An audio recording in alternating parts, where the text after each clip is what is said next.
اور فوراً آئے جناب صدیق اکبر رضی اللہ تعالیٰ عنہ کے گھر پر، دروازے پہ دستک دی، دروازہ فوراً کھلتا ہے۔ صدیق کیا تو دروازے کے پاس ہی کھڑا تھا؟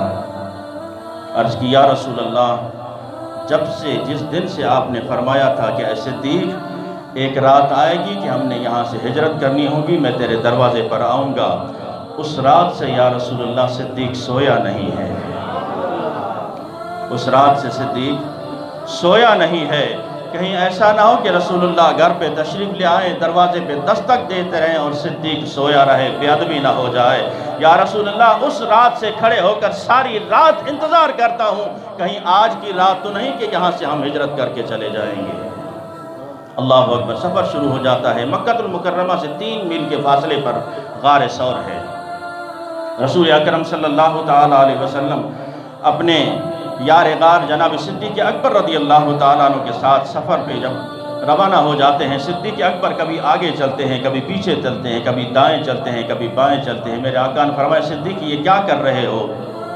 عرض کی یا رسول اللہ مجھے جب دشمن کا خیال آتا ہے کہ ایسا نہ ہو آگے سے آ رہا ہو تو پھر آگے حفاظت کرتا ہوں، پھر خیال آتا ہے پیچھے سے نہ آ رہا ہو پھر پیچھے جا کے حفاظت کرتا ہوں، پھر خیال آتا ہے دائیں سے نہ حملہ آور ہو جائے پھر دائیں سے حفاظت کرتا ہوں، پھر خیال آتا ہے بائیں سے نہ حملہ ہو جائے پھر بائیں طرف آ کے آپ کی حفاظت کے لیے صدیق قربان ہے۔